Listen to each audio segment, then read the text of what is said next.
అనేది భగవంతుడు చూసుకుంటాడు. కానీ మాస్టర్ విషయంలో ఏది కూడా జరిగినా కూడా అక్కడ ఏం జరిగిందని ఇండస్ట్రీలో అయితే అందరికీ తెలుసండి. ఆ అమ్మాయి వెనకాల సపోర్ట్ ఉన్నారు కాబట్టి ఎవరు మాట్లాడట్లేదు. నెక్స్ట్ ఏంటంటే మాస్టర్ సపోర్ట్ వస్తే వాళ్ళకి వర్క్ పోతుంది. జానీ మాస్టర్ అందరికీ వర్క్ ఇవ్వడుగా, అందరికీ సాంగ్స్ ఏమి ఇవ్వడు కదా. సో ఏవైతే పెద్ద సంస్థలు ఉన్నాయి కాబట్టి వాళ్ళంతా నోరు మూసుకొని కూర్చున్నారు. కానీ అందరూ సైలెంట్గా ఉన్నంత మాత్రాన్ని మాస్టర్ నిజంగా తప్పు చేశాడు అని చెప్పుకోవడానికి లేదు. ఇప్పుడు మీరు ఏంటంటే ఆయన కరెక్ట్గా నెల రోజుల ముందు ఆయనకు అవార్డు, నేషనల్ అవార్డు వచ్చే ముందు నెల రోజుల ముందు కేసు వచ్చింది. సో దానివల్లే నేషనల్ అవార్డు రాకుండా ఆయన మిస్ అయింది. సో నేషనల్ అవార్డు రాకూడదని చేశారంటారా? నేషనల్ అవార్డు రాకూడదని తెలిసిపోతుంది కదా దాంట్లో. 14 months బిఫోర్ కాల్ లిస్ట్ మేము తెప్పించాము. మిగతా అంతా కూడా లాస్ట్ మాస్టర్తో మాట్లాడిన మాటలు ఏంటో కూడా రికార్డ్ ఉంది. తొందరలో అవి కూడా బయటకు వస్తాయి. ఆ 14 months తర్వాత కేసు పెట్టడానికి రీజన్ ఏంటి? ఇప్పుడు నాకు టాలెంట్ ఉంది, నాకు వర్క్ వస్తుంది, నాకు సపోర్ట్ ఉంది అనే కదా మీరు బయటకు వచ్చారు. సో మాస్టర్ దగ్గర ఉన్నప్పుడు భయపడ్డారు, జరిగిందని అనుకుందాం కాసేపటికి. అక్కడ మీరు బాధితురాలే, నేను యాక్సెప్ట్ చేస్తా. అప్పుడు మీకు ఒక చెప్పలేకపోయారు. సో 14 monthsలో మీకు ఒక్క రోజు దొరకలేదా? 14 monthsలో మీరు పెద్ద సంస్థలు చేస్తున్నారే, అంత పెద్ద సపోర్ట్ మీకు ఉన్నప్పుడు సార్ నాకు ఇలా జరిగిందని అప్పుడే ఇవ్వకపోయారా? 14 నెలల్లో అది అవార్డు వచ్చిన టైంలోనే ఎందుకు ఇవ్వాల్సి వచ్చింది అనేది గమనించట్లేదా ప్రజలు? సో అలాగే ఈ గొడవ జరుగుతున్నప్పుడే ఆవిడకి పుష్ప నుంచి ఆవిడకి ఆఫర్ వచ్చింది, పుష్ప సినిమాలో సాంగ్ చేయడానికి. సో అంటే దీనివల్లే ఆయనకు సాంగ్ ఆఫర్ చేశారంటారు ఆవిడకి. ఇప్పుడు దీనివల్ల ఆఫర్ చేశారా ఆఫర్ చేయలేదా అనేది నాకు తెలీదు. బట్ వర్క్ ప్లేస్లో జరిగింది అని చెప్పే దాంట్లో అందరికంటే ఎక్కువ ఓన్లీ పుష్ప సెట్లోనే జరిగింది అనడానికి వాళ్ళు సపోర్ట్ చేస్తున్నట్టేగా. వేరే ఏ సెట్లో కూడా లేదు. ఇప్పుడు ఏ కమిటీ అయితే ఏదో ఉందో ఆ కమిటీలో వాళ్ళు ఏమంటున్నారంటే పుష్ప సెట్లోనే జరిగింది అని అంటే, సో ప్రతి దాంట్లో పుష్ప లింక్ వస్తుంది అమ్మాయిది, స్టార్టింగ్ టు ఎండింగ్ కార్డ్ వరకు, శుభం కార్డు వరకు కూడా పుష్పకి లింక్ అవుతుంది. సో ఎవరి ప్రోద్బలంతో జరుగుతుంది అనేది కూడా. కొరియోగ్రాఫర్కి వేరే వేరే కమిటీస్ ఉంటాయా దీంట్లో? అంటే మహిళలకు సంబంధించిన కమిటీ ఉంటుంది దీంట్లో, వాళ్ళకి హెరాస్మెంట్ జరిగితే మీ కొరియోగ్రాఫర్లో కమిటీ ఉంటుందా? కొరియోగ్రాఫర్స్కి కమిటీ ఇంతకుముందు కంటే లేదండి. అలాంటి కమిటీ ఉంటే శ్రీరెడ్డికి న్యాయం జరిగేది కదా.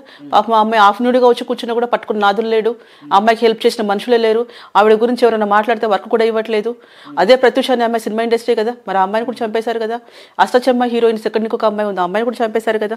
కేరళలోనూ అక్కడ ఏదో జరిగింది కదా. సో వాళ్ళు తేల్చేశారు, వాళ్ళకి ఒక పేరు వచ్చింది, నాకు కూడా అలాంటి పేరు రావాలి అని చెప్పి స్వలాభం కోసమో లేకపోతే నేనంటూ ఒక మహిళా ఉద్యమ నాయకురాలని ఝాన్సీ లక్ష్మీబాయిని అని చెప్పాలనుకొని చేస్తున్న ప్రయత్నంలో ఇవన్నీ వాంటెడ్లే అనమాట. మేము ఒక కేసు ఛేదించాం, మేము ఒకటి ఇది చేశాము అని చెప్పి వాళ్ళ తగ్గట్టుగా చేసుకుంటున్న విషయం కానీ న్యాయపరంగా వెళ్ళేది ఏమీ లేదు. నిజంగా మీరు కేసు పెట్టిన తర్వాత చట్టం మీద మీకు నమ్మకం లేకపోతేనే ఇలా వస్తారు. మీ సైడ్ వేసుకొని ఛాంబర్ మాట్లాడింది కదా, తర్వాత ఆడియో వచ్చిన తర్వాత దాంట్లో కూడా కొంతమందిని అనడానికి లేదు, కొంతమంది సైడ్ అయిపోయారు. ఎందుకంటే అర్థమైపోయింది వాళ్ళకి ఆడియో వచ్చినాక లేదు మిస్టేక్ ఇద్దరు వైపు ఉంది, 2 sides. ఇప్పుడు నేనేమంటున్నా జానీ మాస్టర్ కరెక్ట్, ఆయన ఏమి చేయకుండా ఆయన మీద ఆరోపణలు చేశారని అట్లా. ఇద్దరు తప్పు ఉన్నప్పుడు ఇద్దరు పనిష్మెంట్ చేయండి, ఇద్దరిని సినిమా ఇండస్ట్రీలో ఆపండి, కావాలంటే ఇద్దరిని తీసుకెళ్ళి లోపల వేయండి, ఏది ఉంది తేల్చుకుందాం. అంతేగాని అమ్మాయి కార్డు ఉంది కదా, అమ్మాయికి ఇట్లా అయింది కదా ఉమెన్ కార్డు వేసుకొని. ఎందుకంటే నిన్న కాక మొన్న కూడా ఒక అబ్బాయి ఇష్టం లేక కూల్ డ్రింక్లో విషయం కలిపి చంపేసింది. సో అమ్మాయిలలో కూడా డేంజర్ ఉన్నారు, ఇంటికి పిలిచి కొట్టించి ఇంటికి పిలిచి చంపించే వాళ్ళు కూడా ఉన్నారు. ఆ మధ్యలో కూడా ఇష్టం లేకపోతే గొంతు కోసేసింది. సో ఇలాంటి సంఘటనలు చాలా ఉన్నాయి. ఆడవాళ్ళ వల్ల కూడా మగవాళ్ళు సఫర్ అయ్యే కేసెస్ చాలా ఉన్నాయి. ఇది కూడా చట్టంలో చాలా మారాలి. ఫస్ట్ నిజంగా అందరూ కొంచెం పెద్దలు ఎవరన్నా ఉండి కల్పించుకొని, ఎందుకంటే మగ ఆడ అనేసరికి ఆడపిల్లకి ఆడేసుకొని చాలా కూడా ఘోరాలు జరుగుతున్నాయి. సో ఇక్కడ కూడా ఏంటంటే ఇద్దరిది ఉన్నప్పుడు ఇద్దరికి పనిష్మెంట్ ఇవ్వండి, ఇద్దరిది ఉన్నప్పుడు ఇద్దరికి చేయండి. అంతేగాని వన్ సైడ్ అంటే ఒకసారి నో అంటే నో అన్నప్పుడు చెప్పు తీసుకొని కొడతా అంటే ఏ మొగోడు రాడు. ఇప్పుడు ఒకసారి అమ్మాయి నో అంటే నో అన్నట్టే అని చెప్పి అంటున్నారు కదా, నో అన్నప్పుడు చెప్పు తీసుకొని కొడితే వాడు ఎలా వస్తాడు? కనీసం ఆ చెప్ప మీద మరకలు చూసుకొని పెళ్ళంత అంతదిగా పట్టుకొని పులి అటాక్ చేస్తున్నా కూడా మన శాయశక్తిలో మనం అది చేస్తాం. సో ఎక్కడా కూడా నేను ప్రతిఘటించలేదు, ఎక్కడా నేను అది చేయలేదు అనేది ఎంతవరకు ఆలోచించాలి? ఇప్పుడు ఎవరైతే వాళ్ళు సపోర్ట్ చేస్తున్నారో వాళ్ళైనా ఆలోచించాలి కదా. ఎందుకంటే కనీసం చెయ్యని అడ్డం పెడతాం కదండి, ఏదైనా చేస్తాం కదా. అట్లాంటప్పుడు నీకు 4 years అంటున్నావు, ఉన్నదే 1 year ఏమో ట్రావెల్ చేశారు. 19 లాక్డౌన్, 19 తర్వాత లాక్డౌన్, 20 లాక్డౌన్, 21 వరకు మనకి షూటింగ్స్ లేవు, ఏవో పెద్ద కంపెనీస్. తర్వాత మీరు 23 నుంచి గొడవలు జరుగుతూనే ఉన్నాయి. సో 1 yearని మీరు 4 సంవత్సరాల నుంచి లైంగిక వేధింపులు అంటున్నారు. సో మిగతా అంతా ఎట్లా నమ్ముదాం? నేను ఆయనకి ఏందో చూపిస్తాను, ఆయనకి ఆడియో మీ ఆడియోనే బయటకు వచ్చింది, ఆయనకి ఉంటుంది. ఇంకా తర్వాత నేను ఏం చేస్తే ఆయన కోపం వస్తుంది, నేను ఎట్లా రెచ్చగొడితే ఆయన కోపం వస్తుందని మీరే అన్నారు. సో ఇవన్నీ నేను కల్పించింది మాటలు కాదు, మీరు మాట్లాడిన మాటలే. సో ఒకప్పుడు ఒకలాగా అని మాట్లాడడం ఎట్లా కరెక్ట్ అవుతుంది చెప్పండి ఒక మాట. అంటే ఆవిడ వర్క్ నేర్చుకుంది ఆయన దగ్గర, ఆయనతో ట్రావెల్ చేసింది. ఆవిడ వెర్షన్ ఏంటంటే అప్పుడు నేను కొత్తగా వచ్చాను, కెరీర్ నాశనం చేసుకోలేను కదా, ఇప్పుడే ఇండస్ట్రీలోకి వచ్చినప్పుడు అంత పెద్ద వ్యక్తితో పోరాడలేని శక్తి నాకు అప్పుడు లేదు. అప్పుడు ఏమంటారంటే అప్పుడు ఓకే, అప్పుడు నువ్వు పగ పెట్టుకొని చేస్తున్నావా, నీ మనసులో ఉంది పెట్టుకున్నావా, కానీ వేధింపులు అనకూడదు. అంటే ఇలా అనకూడదు. నీకు కక్ష సాధింపు ఉంది, నీకు సరే నీకు అప్పుడు ఇబ్బంది పెట్టాడు కాబట్టి నేను ఇప్పుడు ఇబ్బంది పెడతాను అని చెప్పేసి అన్నాను. అంతేకాని నాకు తెలియకుండా జరిగింది అనొద్దు కదా. నా వయసు తెలియదు, నాకు అప్పుడు లేదా, నువ్వు వెయిట్ చేస్తున్నావు, నువ్వు కాపు కాస్తున్నావు, నువ్వు వేటాడడానికి కాపు కాస్తున్నావు. ఇద్దరికి తేడా ఏముంది ఇప్పుడు నువ్వు చెప్పే వేధింపులకి? ఆయన ఎలా చేస్తావు, నువ్వు అలాగే చేస్తున్నట్టుగా ఉంది కదా. ఇప్పుడు నువ్వు వెయిట్ చేసావు కదా, నీ సమయం కోసం నువ్వు వెయిట్ చేస్తావు.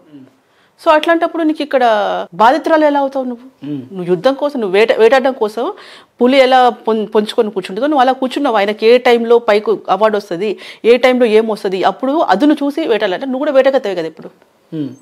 సో ఇద్దరికి తేడా ఉంది, ఇద్దరు ఈక్వల్ అయిపోయారు. అందుకని నన్ను ఇద్దరికి ఒకేలాగా ఉండాలి పనిష్మెంట్ అనేది. అంటే ఇప్పుడు జానీ మాస్టర్కి ఆ ఛాన్సెస్ ఉన్నాయండి, ఇప్పుడు ఆయన మళ్ళీ మూవీస్ చేస్తున్నారు. ఎందుకంటే మాస్టర్కి వచ్చిన ప్రాబ్లం లేదు, మాస్టర్ ఎవరి మీద కంప్లైంట్ ఇవ్వలేదు, మాస్టర్కి ఎవరితోనే ప్రాబ్లం లేదు. ఆయన స్టార్టింగ్ నుంచి నమ్ముకొని వచ్చాడు వర్క్, ఇప్పుడు అలాగే చేస్తున్నారు, అలాగే చేస్తారు. జానీ మాస్టర్ మీద ఇంకోటి ఏంటంటే ఆయన తెలుగు డాన్సర్స్ కన్నా ముంబై డాన్సర్స్కి ఎక్కువ సపోర్ట్ చేస్తారు. సో అక్కడి నుంచి డాన్సర్స్ తీసుకొస్తారు, దీనివల్ల జరుగుతుంది అంటారు. ఇంకొకటి ఏంటంటే తెలుగు డాన్సర్స్ అని చెప్పంటే మాకు ఉన్నది తక్కువ మంది డాన్సర్స్, అంత ఎక్కువ లేరు. నిజంగా అనుకుంటే Sekhar master, Johnny master, Ganesh master songs పెట్టుకుంటే డాన్సర్సే దొరకరు మా దగ్గర. ఓకే, ఒక్కో దాంట్లో వాళ్ళు 500 మంది 400 మందిని పెట్టి ఆడిస్తున్నారు. మా దగ్గర ఉంది 600 మంది. ముగ్గురికి ఎలా అది చేసుకుంటూ ఉంటారు? ఒక రీజన్.